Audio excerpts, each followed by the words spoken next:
Sirocco. Voilà, édition 2011. Donc on s'est mis en bord de route. Un bon petit spot pour la filmer.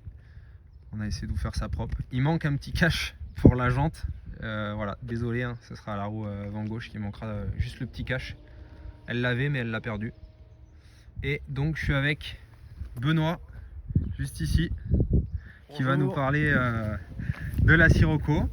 Donc déjà, dis-nous pourquoi tu as choisi la Volkswagen Sirocco, Benoît. Alors déjà j'ai choisi Volkswagen parce que je voulais acheter une voiture allemande. Ouais. Parce que on dit que les voitures allemandes c'est quand même assez robuste, c'est quand même assez fiable, très plaisant au niveau de la conduite. Okay. Puis ça a de la gueule. Et Sirocco parce que c'est original. Okay. Original, voilà, ça se rapproche des Golf, mais on en voit quand même moins. Alors il y a beaucoup d'avis négatifs sur les Sirocco, mais moi j'aime beaucoup la gueule qu'elle a, ça marche bien, voilà, on va faire le tour de la bagnole. Allez, et ben écoute, donc on est sur une Volkswagen de 2011. Les jantes c'est quoi la taille, c'est combien de pouces, tu sais? C'est du 17. 17 pouces. Tu l'as depuis combien de temps la voiture? Je l'ai acheté en mars 2025. Ouais. Ok. 8 mois. Et je lui ai mis déjà en 8 mois environ 20 000 bornes, un peu plus de 20 000 bornes. 20 000 bornes, ok. Ok. Ouais, elle est assez basse hein, du coup. Hein. Ouais. Et ça va, tu la trouves confortable? Ouais, très confort. Très confort. Visuellement, on a l'impression qu'elle est assez haute. Ok. Et non, il faut quand même faire attention aux dodanes ou même dans les chemins. D'accord. On a vite fait de toucher. Ok. Donc c'est une voiture qui a eu 3 générations. Comme je m'étais un petit peu renseigné sur la voiture hier avant de faire la vidéo. Donc il y a une génération 1970, une génération 1980 et ensuite 2008 qui est cette génération là, la Gen 3. Et après il y a eu donc forcément il y a eu la Sirocco R aussi. Et donc là on est sur une année 2011. Une année 2011 en quelle finition? Finition Cara. Finition Cara. Et donc qu'est-ce qu'apporte la finition Cara à l'extérieur? Est-ce que tu sais déjà? Est-ce qu'elle apporte des choses à l'extérieur? Les anti-brouillards cette série? Moi j'aurais dit surtout au niveau de l'intérieur. Je suis pas assez calé. À l'intérieur ça doit apporter des choses, mais à l'extérieur les jantes c'est de série, tu sais si elles les ont toutes? Je pense qu'elles ont toutes des jantes. Hein. Elles sont toutes des jantes, ouais. Ouais. Non, c'est plus sur l'intérieur, tout ce qui est siège en cuir, siège chauffant. Ouais. Semi-ouvrant. Ouais. Donc toi, tu as les sièges chauffants, tu as le toit semi-ouvrant. Ok. Ok, donc là, tu as la double sortie d'échappement. On a une belle double sortie. Alors, on n'a pas parlé de la motorisation, mais du coup, tu vas nous dire ce que c'est. Voilà, donc on est sur un 2 litres TDI 140 avec une reprogrammation stage 1. Ok. Donc qui reste dans les données constructeurs. Et on est environ à 183 chevaux maintenant. 183 chevaux. Tu nous ouvres le capot? Ouais. Comme ça, tu nous présentes le moteur. Le petit moteur diesel, du coup, il faut le dire. Turbo compressé. Turbo compressé. Bien rempli. Propre hein, quand même. Alors du coup, tu as fait quoi? Stage 1? Stage 1, reproc de boîte. Voilà, Ouais. son boîte de vitesse. Donc avec une grosse révision avant tout ça, pour faire quelque chose de safe.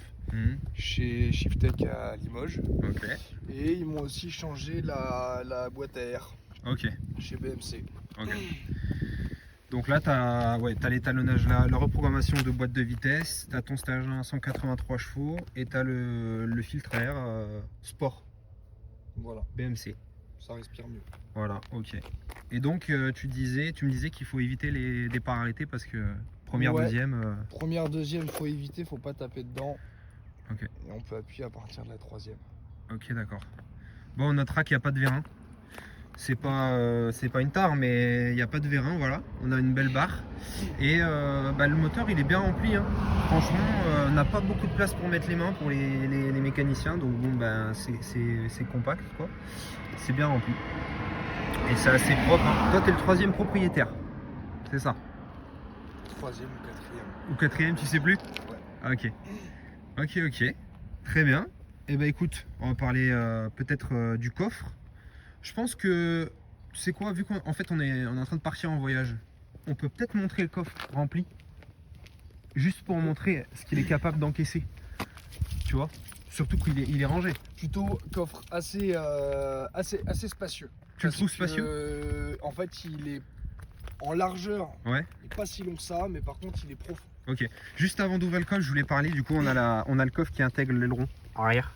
Voilà, je le mentionne. Et une petite lunette arrière et puis un essuie-glace arrière quand même qui est présent. Par contre, voilà, le coffre quand même pas pratique. Ouais. Parce que c'est soit ouverture par la porte conducteur. Ouais. Il y a un bouton. Ok. Ah oui. Ouais, montre-nous, vas-y. C'est à ce niveau-là. D'accord. Voilà. Ça, c'est le bouton coffre. Ouais. Ok. Voilà. Ou alors avec la clé. Avec la clé. Ok. Voilà. Donc tu peux pas l'ouvrir d'ici. Voilà, je peux pas l'ouvrir de derrière. Ok. Et attention à pas laisser la clé dans le coffre. Ouais. C'est l'erreur parce que Ah je oui. l'ai déjà fait. Laisser la clé dans le coffre pour charger les affaires. Et après claquer le coffre et la voiture est fermée. Ok. Parce qu'on peut ouvrir le coffre sans ouvrir la voiture. D'accord. Donc voilà, là, bien chargé. ok. Donc là, on pourrait même encore en mettre. On pourrait en mettre parce que là, ta planche, elle descend jusque là. Ouais. Ok. Ouais, donc c'est pas mal. Et tu sais combien de litres il fait ou pas? Non. Moins de 350, tu penses? Je crois qu'on est autour des 400 litres. 400 litres, ah ouais, quand même. C'est pas mal. 380, 400. Ouais, ça doit être 380 parce que la Golf 7 a 380. La Golf 7 de mon père. D'accord, ok, très bien. Sur l'intérieur de la Volkswagen Sirocco. Voilà, donc les sièges arrière, déjà on commence par l'arrière. On a 2 sièges semi-baquets. Hein. On est très bien installé dedans. Au niveau de la place, on est plutôt pas mal. Ça me fait penser au siège de 406 berline. Berline coupé, je veux dire. Ils sont comme ça, un peu courbés vers l'arrière. Mais je me suis assis derrière une fois et Bah assieds-toi, tiens. c'est vachement creux. Dans le sens, tu sais, ça descend. Ça descend vachement vers l'arrière. Voilà. En fait, on est plaqué en arrière, les jambes relevées et plaqué vers l'arrière, quoi. Bien installé. Franchement, je suis bien installé. Je suis bien installé. Après, c'est un peu comme une fusée, quoi. C'est un peu étroit. Les fenêtres sont petites, allongées. Mais autrement, oui, on est bien installé. On a ici des rabats qui viennent se mettre autour des cuisses, donc ça permet d'être calé. Pas d'accoudoir central. C'est une compacte. Du coup, je l'ai pas dit, mais c'est une compacte. Voilà. On a des bacs de rangement, même si c'est une 2 portes. Voilà, accoudoir aussi, intégré à gauche et à droite. Petites enceintes. Et lumière de plafonnier uniquement à droite. On n'en aura pas à gauche. Les appuis-têtes fixes. Et voilà. Et sinon, l'espace aux jambes, pendant qu'on y est, je vous montre quand même. Là, le siège est vachement proche. Mais par contre, niveau espace aux jambes, c'est, je vais dire, assez limité. Parce que là, j'ai de la place, mais le siège, il est avancé. Il ne sera pas comme ça normalement quand tu vas conduire. Et on a quand même un creux au niveau des sièges qui permet de laisser passer les genoux. Ils sont légèrement creusés. Voilà. Voilà ce que je peux dire. Autrement, Donc on rappelle un Sirocco 3 portes. Oui, 3 N'existe portes. pas en J'ai 5 portes. J'ai dit 2 portes en plus. Bon, vas-y, parle-nous un petit peu de tes options là que tu as déjà à l'extérieur. Là, ce que je vois, c'est donc déjà au niveau des rétroviseurs, les rétroviseurs chauffants. On peut les Électriques du coup? dégivrants. Ouais, mais ils sont Dégivrants, électriques. électriques. Voilà, Ouais. électriques. Malheureusement, il n'y a pas l'option enregistrée, comme quoi quand on verrouille la voiture, il se ferme pas automatiquement. Ah. Ça reste sur du manuel. D'accord. Voilà. On a donc les sièges en cuir, comme Golf R, Sirocco R. Ça, c'est de série sur toutes les Sirocco? Ça, c'est finition car. Finition car. Si je me trompe pas. On a donc les sièges avant, le siège avant conducteur réglable électrique, électriquement. On a réglage lombaire. Et tu as un bouton électrique donc pour faire le rabat Voilà, normalement. c'est ça. Je fais comme ça D'accord. et j'appuie sur le bouton. Comme sur la coupée 400. Mais bon, il y en il y a a un quelques Ok. qui déconnent un petit peu. Ok. Après, donc siège chauffant. Vas-y, si tu veux t'asseoir pour parler, pour montrer un peu, je vais me caler là. Donc on a les palettes au volant. Ouais, il y a les palettes du coup. On a les palettes au volant. Elles tournent. Est-ce qu'elles tournent avec le volant ou... Elles tournent avec le volant, elles sont fixées au volant. Donc ça c'est bien, on les voit là. Ça c'est bien parce qu'il y a quand même des Porsche qui ont les palettes qui tournent pas. Donc ça veut dire que quand tu es en train de tourner, il faut que tu ailles mettre ta main là. C'est quand même fou que certains constructeurs des trucs comme ça, mais... Après classique, hein, régulateur, limitateur de vitesse. Ça c'est une option, tu penses? Je sais pas. Ok. Je ne sais pas. Après on a réglage du volant en profondeur, hauteur. Ok, ça c'est donc tes feux. Les feux, on a les feux en auto. Ça c'est quoi? C'est l'assiette des feux, la hauteur? C'est l'assiette des feux. Ok. Avec anti-brouillard avant, arrière.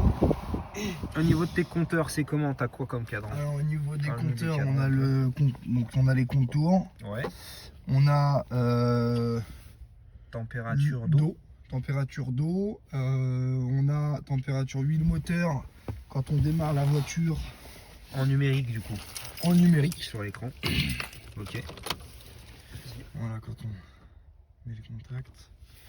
Du coup, c'est parti, je m'installe en passager pour vous parler un petit peu de l'intérieur. On revient sur l'intérieur. Je fais ça. Hop. Alors, Dis-nous. Tac. Donc on continue au niveau donc, des compteurs. ouais. Au niveau de l'huile moteur. Donc voilà. t'as la température d'huile. comme sur la Température Golf. d'huile. Ouais. Les alertes de vitesse, durée du trajet. Voilà. Durée du trajet. Tac. La conso. Conso instantané. Instantanée. Conso moyenne. Ok. Conso moyenne, si on veut en parler, on va dire que quand on est sur autoroute, on fait entre 5 litres 2 et 5 litres 3 à 130 km/h. Avec ta reprog? Avec la reprog. Autrement, c'est moins du coup, normalement. Ça change pas. Autrement, il me semble que c'est plutôt plus. Ah oui? Ouais. Ok. C'est plutôt plus d'origine. Et la conso, en ville, on est plus sur du entre 5 litres 9 et 6 litres 2. D'accord. Ouais. Voilà. Ok. Autonomie avec un plein, on fait donc un plein avec un réservoir de 55 litres. Ouais. On fait environ tranquillement, on peut arriver à faire 900 km. Ok. C'est pas mal. Voilà, mais bon en général je table plus sur 800-850. Ouais. Donc on a le trajet total, on a la vitesse moyenne, voilà. Ok. Après j'ai eu un souci quand j'ai acheté la voiture au niveau du Bluetooth. Il ne captait pas mon téléphone. C'est un ancien système Bluetooth. Ouais. Donc j'ai dû changer, l'écran, l'autoradio. Donc on en vient aux planches de bord principales. Voilà. Tu nous as mis un écran. J'ai mis un écran pour avoir l'Apple CarPlay, très pratique. Bah oui, oui. On est en wireless. Ouais. C'est-à-dire qu'il n'y a pas besoin d'être branché. Surtout que c'est bien intégré en vrai et c'est quand même une voiture de 2011. Et ça, je voulais en parler parce que j'avais dit que j'en parlerais avant de faire la vidéo. Elle est de 2011, mais on pourrait penser qu'elle est quand même, je dirais, presque de 2016, voire 2020. C'est peut-être un peu de 2020, mais elle est quand même en avance. Ouais, Ils elle est étaient quand en même avance. moderne. C'est clair. Et là, donc, tu as un rétroviseur électrochrome, c'est ça? Ouais. Voilà, avec le petit bouton et tout. Et tu as un plafonnier donc en haut, avec des lumières de courtoisie classiques. Tu as une touche quand même avec une clé à molette. Tu sais ce que c'est? La petite clé à molette, c'est pas une assistance ou... Ouais, si c'est une assistance dépannage, je pense. Peut-être que ça fonctionne. Mais ouais, non, j'ai jamais utilisé ça. Je pense qu'il faut un certain abonnement Ah oui, pour que ça fonctionne. Ah oui, il y a moyen. Après, on a là, c'est le réglage du taux ouvrant. Ouais. Malheureusement. Parle-nous du taux ouvrant. Qu'est-ce qui s'est passé? Alors le taux ouvrant, Montre-nous ça propre. voilà, on a eu un souci. Donc, on a un premier rideau On a un premier rideau Qu'on n'ouvrira pas. qu'on n'ouvrira pas. ouais, parce qu'il y a des problèmes. Voilà, donc là qui permet de garder une teinte foncée, protéger Ouais. des rayons UV et tout ça. Et en été, quand on va ouvrir le toit ouvrant, on bascule en arrière et on peut ouvrir à moitié. C'est-à-dire que c'est pas coulissant, Ouais, mais c'est seulement basculant le toit ouvrant. ok. Voilà, le souci c'est que cet été j'ai laissé le toit ouvrant ouvert pour essayer de laisser aérer la voiture. D'accord. Elle surchauffe pas et au final je me suis retrouvé avec Merde. les joints, si on peut dire ça comme ça, du rideau qui se sont décollés. Ok. Donc souci au niveau du rideau. Compliqué à réparer. Compliqué à réparer. Ok. Qu'est-ce qu'on pourrait dire? Donc boîte automatique. Boîte auto Ça, c'est important d'en DSG6 avec un mode sport. Un mode sport, ouais. Ok. Je sais pas si ça pousse automatiquement les rapports un peu plus loin. Voilà. T'as pas de Après c'est manège. pas pareil que la version performant. Je sais plus. Ouais. Non, exactement. Ça, Les grosses finitions Sirocco c'est Cara et performant. Ok. Performance. Et eux, il y a un système quand on passe en mode sport où ça rigidifie les suspensions. D'accord. On n'a pas sur le mode Cara. Pour revenir sur le tour ouvrant, c'est en option donc sur ta finition. Ou c'est de série sur ta finition de base. J'ai pas la réponse. T'as pas l'info. Ok, pas de souci. On aura bien des gens qui vont la voir dans les commentaires. Et juste un peu parler du volant. Volant en cuir quand même. Volant en cuir, c'est la deuxième génération. Enfin, Oui. Enfin, c'est la troisième en termes d'années. troisième Mais en je termes comprends ce d'année, que tu veux mais dire. il me semble jusqu'à 2010, on avait un ancien volant Voilà, c'est qui ça. était plutôt Ok. moche, Ah oui. qui faisait un peu triangulaire comme ça. Et là, voilà, à partir de 2011, on est passé sur des nouveaux volants. Ça Ok. fait la différence. Ok. Boîte à gants, je vais passer vite fait dessus pour montrer la contenance. J'aime bien faire ça. T'as rien de secret. Donc on a là on a les factures, etc. Je vais pas vous les déballer, mais là voilà il y a l'entretien, le plan d'entretien de la voiture, etc. Ce qui a été fait. On a donc une boîte à gants chez Volkswagen, comme sur la Golf, avec un peu de velours. J'aime bien le mentionner quand même. Il y a du velours. Elle est petite. Tu la trouves petite? Je la trouve un peu lèche, j'aurais aimé qu'elle soit un petit peu plus grande. Ouais, voilà. Là vous avez petite option pour désactiver l'airbag, ce qui est pas mal au final, si vous avez besoin de démonter des trucs, je pense, parce qu'il y a écrit airbag off-on. Et voilà, on peut continuer sur le tableau de bord. On a tout ce qui est siège chauffant, T'as une climatisation automatique. climatisation automatique, Ouais. bisone, Ok, c'est pas mal. dual, donc chacun de son côté. Sinon là on a le ESP en off. T'as un bouton là pour désactiver l'USP, j'avais eu. Voilà, On va le montrer. Ok. tu veux l'ESP. Là on a Un rangement à coudoir central. un couloir central avec Mutuel. un câble auxiliaire, si on veut, un branchement câble auxiliaire. Ok. Des petits rangements porte-gobelets. Pas mal. Et un rangement là aussi, c'est ça?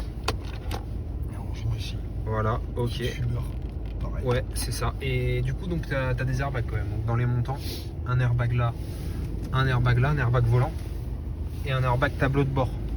Donc c'est quand même bien protégé. Et juste derrière, je pense qu'il n'y a pas d'airbag. Mais bon, vu la Fixation isofix. c'est assez petit. Donc c'est peut-être normal aussi qu'il n'y a pas d'airbag.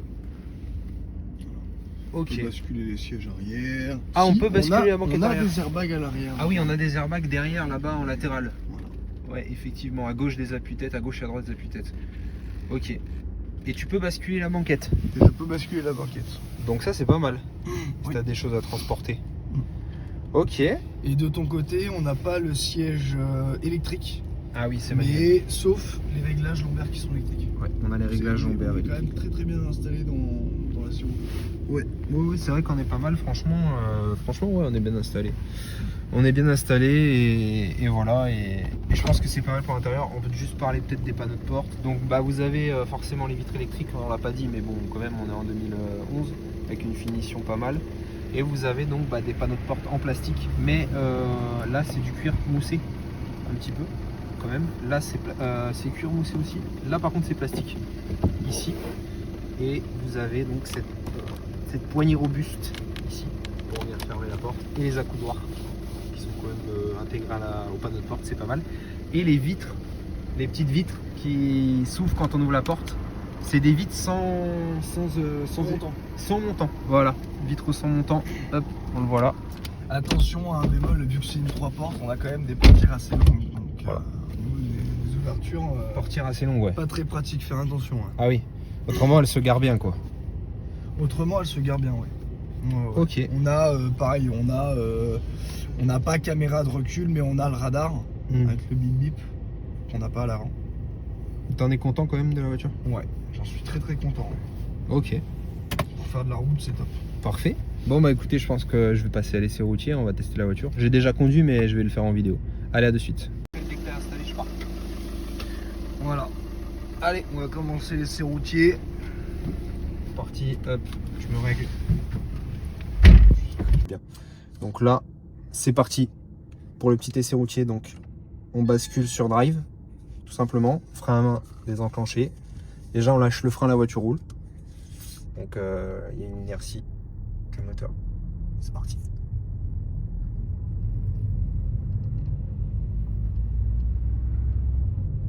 Donc c'est une boîte auto, il n'y a pas grand chose à faire hormis tenir le volant et conduire. Au moins c'est agréable. On se fatigue pas. Et on a juste à suivre la route. Et là on est à mi-chemin entre le Pays Basque et le Béarn. Je sais pas si on est encore dans le Pays Basque ou si on est déjà passé dans le Béarn. Mais c'est des belles routes. On a 49 km à faire.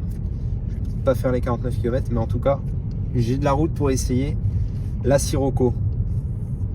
Et j'ai déjà conduit cette voiture, mais c'est toujours sympa de réessayer une voiture pour donner son avis en direct. Et déjà, alors ce que je peux dire, comme je l'ai dit pour la Golf, c'est que je trouve que les sièges sont fermes. Mais bon, voilà, je me suis pas assis dans beaucoup de Volkswagen, mais en tout cas je trouve que les sièges sont fermes. Ça veut pas dire qu'ils sont désagréables, mais juste quand on s'assoit, on s'assoit. Et moi je viens d'une voiture qui a des sièges complètement mous, limite canapé, donc forcément ça me fait toujours bizarre de m'asseoir dans des voitures plus modernes. Après on est bien installé, franchement ça va. C'est pas des sièges baquets, mais je trouve que c'est la forme, ça fait un peu penser à ça. Donc c'est pas mal. Et une bonne rigidité au niveau du volant quand on conduit. Là il y a une direction assistée qui est quand même importante sur la voiture, mais là quand je conduis, franchement je trouve que c'est correct. On ressent bien on a bien le toucher de route parce que le volant il est un petit peu rigidifié quand on conduit, donc ça c'est intéressant. Pas besoin non plus de trop forcer sur l'accélérateur avec le turbo et en plus le stage 1, mais voilà, ça nous permet de cruiser tranquille. Là on est à 70 et il y a quelques virages assez péchus quand même, parce qu'on est sur des routes de montagne un petit peu. On est en train de sillonner dans des vallées. Donc c'est pas mal. Le châssis est plutôt bon. J'ai pu l'essayer un petit peu plus sportivement précédemment sur d'autres routes. Et franchement ça tient assez bien la route. Il n'y a pas beaucoup de roulis, la voiture prend pas beaucoup de roulis parce qu'elle est basse. Du coup on a un centre de gravité déjà qui est assez bas. C'est une voiture qui est basse. Donc ça lui permet d'éviter de pencher. Elle penchera pas trop. Et ça c'est bien parce que ça permet de prendre des virages sans forcément se mettre comme ça, se sentir complètement penché, parce que la voiture elle reste à plat. Et on l'avait dit, je crois je sais plus si on avait dit quand on a fait le tour de la voiture, mais donc la Sirocco, elle récupère des éléments, notamment elle récupère les trains roulants de la Golf 7. C'est ça. Voilà. La Sirocco récupère des trains roulants de la Golf 7. Donc il y a beaucoup de choses qui viennent de la Golf 7 sur la Sirocco. Golf 6. Golf 6? T'en es sûr? Ok. Ouais, c'est équivalent à la Golf 6. Ok. Donc j'ai pas conduit de Golf 6. Mais voilà, en tout cas ça vient de là. Pas mal de choses. Alors là je suis à 70. Donc je vais accélérer un peu. On est en classique, on est en drive. Il n'y a pas de sport, il n'y a rien. On est à 1200 tours minute. Donc on est en bas régime. Je vais accélérer pour juste voir un petit peu la puissance jusqu'à 90. Je vais attendre de sortir du virage. On va pas faire ça en cours. Et je pense que là on est en troisième. J'ai pas le rapport qui s'affiche. Donc on va faire un 70-90. Je vais le faire là. Ok. Allez, c'est parti. Elle a tombé un rapport. Voilà, on est à 93 km/h. Ça a duré moins de 2 secondes. C'est une faible accélération. On a fait que 20 km/h. Ça va vite. Mais franchement, ouais, ça réagit bien. Tout de suite, ça réagit. Là, il n'y a aucune nécessité d'accélérer comme ça, hormis pour doubler. Sinon, on n'a pas besoin d'écraser la pédale pour aller à 90. Je l'ai fait juste pour voir un peu si ça pousse. Et ouais, franchement, ça marche pas mal. Et quelque chose qu'on n'a pas dit donc par rapport à ton stage 1, c'est que ce que me disait Benoît, c'est que le Shiftech qui a fait le stage 1, il restait dans les données constructeurs pour la légalité. Donc 180 chevaux à peu près. C'est les données constructeurs.